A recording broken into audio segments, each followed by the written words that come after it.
What's up guys, I'm Random Frank P, and RazorCon 2022 just wrapped up, and if you didn't feel like sitting through the hours of the live stream, I got you guys covered, going over the best of what was announced and what was revealed in today's reaction video. And starting off with a bang really, perhaps the biggest announcement today I think, was the reveal of their upcoming dedicated handheld gaming device called the Razer Edge.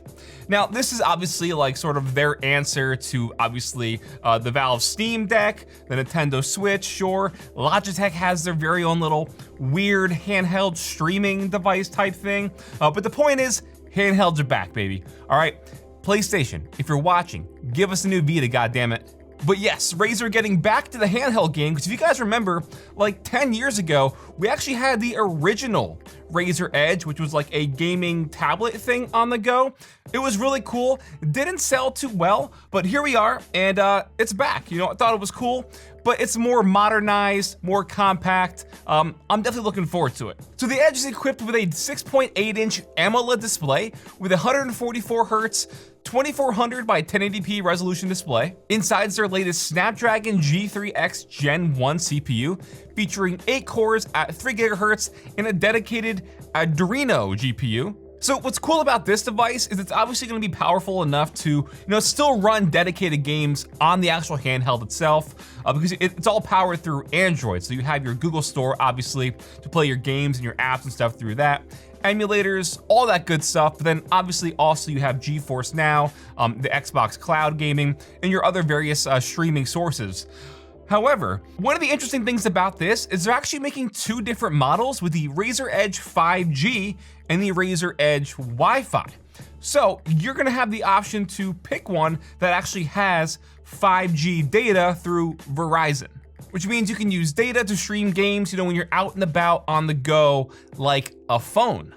Now, I say that because the actual Edge itself, as I'm looking at it, it is just 1 unit. But you also have it bundled when you buy it with their brand new Razer Kishi V2 Pro, which is the controller unit that then goes on to the Edge. So, it's still like a phone, that whole type thing. It's a handheld, you put on the controller. They've made the Kishi in the past, so this is kind of pretty much like a beefed up phone. And that's the key word here, is phone. Because if you remember, Razer had their very own Razer phone. Most recently, I believe the last one, the Razer Phone 2 was like in 2018, so 4 years ago at this point. And that's kind of what this feels like, a much more souped up, beefed up gaming Razer phone, now bundled with their V2 Kishi controller to make it this all-in-one handheld gaming device. Now, is that a bad thing? No. Would I have loved it to have been a more so all-in-one device? Yeah, that would have been cooler because it would, more fit in with the current handheld market out there. But either way, the good thing is we're getting more push in the handheld gaming market. And I'll say it again, give us a brand new Vita. All right, so the Razer Edge 5G, that's gonna be available exclusively through Verizon, oddly, and the final pricing and availability on that is gonna be announced later by Verizon. I guess Razer doesn't have that in their control for whatever reason, but the Razer Edge, the Wi-Fi version, like the regular one's gonna be available in January 2023 at $399 USD, exclusively at Razer.com or through one of their retail stores. Now, next up, kind of going into some of the streaming stuff, one thing they showed off I thought was kind of cool and didn't really see it coming, but kind of, adds up given their competition, is their green screen. However, it's not green, it's blue, okay? This is the Razer Blue Screen. It's the same thing as a green screen, but the material, it's just like the Elgato green screen. It folds up, it's nice, and it's this one unit where it retracts and stuff, keeps it from getting wrinkled and damaged. Instead of it being green, it's blue. You can still key it out in your various streaming softwares whenever you want to use this new blue screen for. If you're wondering, why is it blue and not green? Well, they kind of showed it off more perfectly than I could tell it. Obviously, with their branding, the Razer logo is green. A lot of their Chroma peripherals has the green highlights in it. So when you're keying out that green color, those various parts of their products would also get keyed out. So they said, hey, let's go blue, and they can key that out. But either way, Razer's been getting more into the streaming stuff, the streaming realm over the past few years. More specifically over the last year, they put out a ton of streaming stuff, and this just in line, like I said, with the Elgato green screen out there. And this is gonna be $160, and it should be coming out right now, they said, today. Next up, jumping into some of the audio gear, because believe it or not, that was kind of like the bulk of this live stream was some of their new Razer audio stuff, because we have the brand new, get ready for this, the Razer Kraken Kitty V2 Pro. So you're very familiar with their Kraken headsets and their Kitty edition, where they have the glowing ears and stuff that can like go along with the chroma. However, the Razer Kraken Kitty V2 Pro, what am I doing with my life? The Razer Kraken Kitty V2 Pro has 3 hot swappable ears, ladies and gentlemen. Available in their pink quartz color and a black colorway. We have 3 ears with a interchangeable kitty pair of ears, bear ears, and bunny ears. Now, this does not appeal to me whatsoever, but I get it. Like I said, this is still fitting into the whole streaming scene because you're wearing these for the streamers and stuff. The lights in the ears, they interact with your gaming, all that stuff. But yes, so it's got the same Razer Triforce 50mm driver, 7.1 digital surround sound. It's pretty much the Kraken V2 Pro, but this is the newer hybrid sort of kitty lineup with the interchangeable ears. Available for $200 in Q4. That is a lot of money for a wired headset. Damn. Now, going right along with that, with some other headsets, we have a new range of their Kyara headsets, Kyara, with a exclusively designed for PlayStation 5 series of the Kyara, with the wired Kyara X, the Kyara Hyperspeed, and Kyara Pro Hyperspeed. So 3 different models here, again, exclusively for PlayStation and the PS5. Also features the Razer Triforce titanium 50mm drivers. As far as I can tell, it doesn't seem like too different from the Kyara headset that I checked out previously, but now, again, more so just branded with the PlayStation logo. So kind of flexing their partnership with Sony, really. And it still doesn't end there, because we have also some new Hammerhead headphones. If you remember, back in the day, we had the Hammerhead, like the earbuds you put in.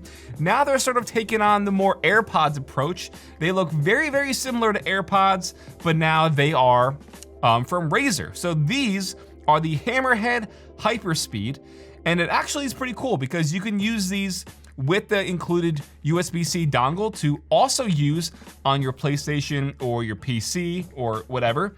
But also the little carrying case is Bluetooth as well. So it charges in there, it can connect to your various devices. You don't have to use it just with the USB-C dongle. You can use it paired to your phone. They're pretty much Razer AirPods, but pretty cool. 30 hours of battery. It even has chroma built in, which is just a battery waster.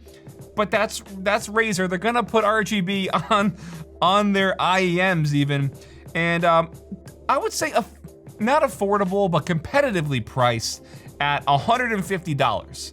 And again, these are also PlayStation licensed with that USB dongle included inside the box as well.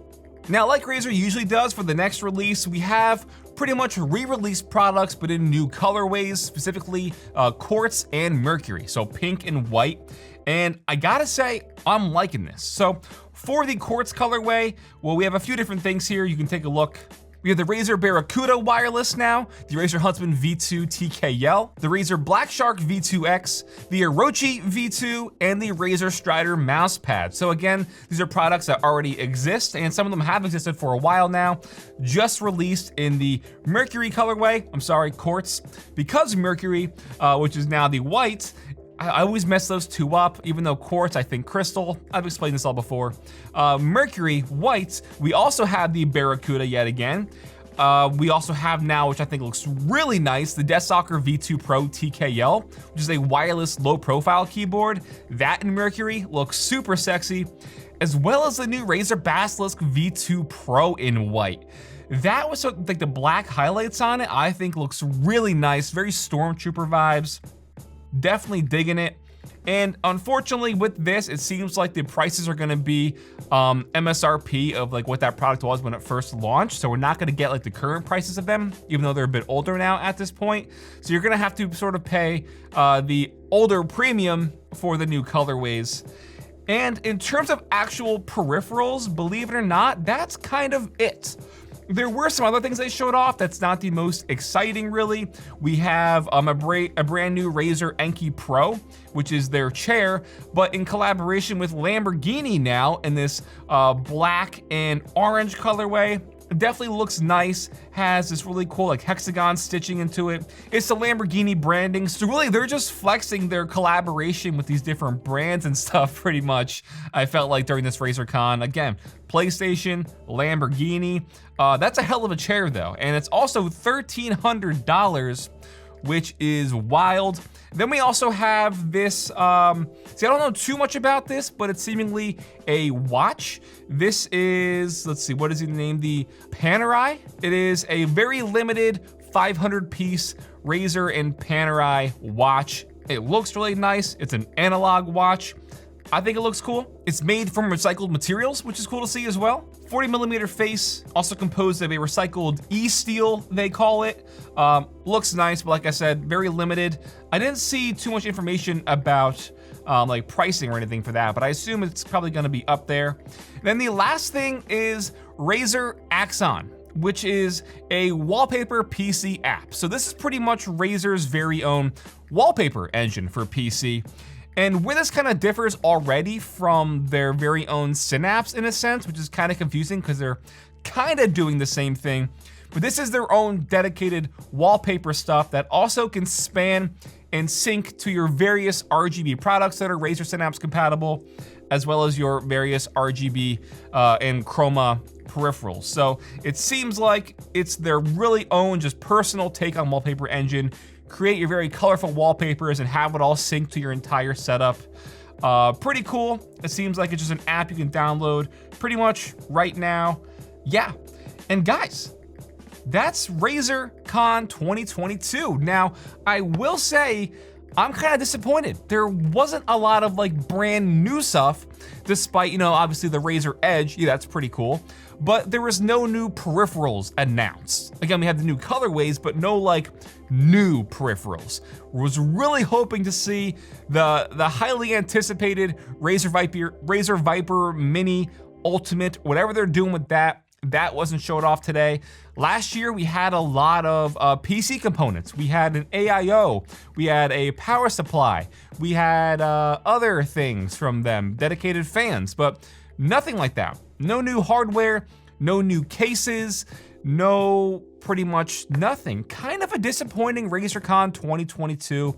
So hopefully you didn't sit through a few hours of their live stream, and this video can kind of wrap it up for you guys. But yeah, I think the main takeaway from RazerCon 2022 is that the brand new, re-revised, modernized Razer Edge gaming handheld device is coming to market within the next few months. So that's pretty cool. You guys, that'll wrap it up for my recap of RazerCon 2022. Hope you all enjoyed. If you appreciate this video, give it a big thumbs up, show your support. Feel free to follow me on Twitter @RandomFrankP. And last, if you haven't already, hit that subscribe button. Hope you all enjoyed. Have a good day.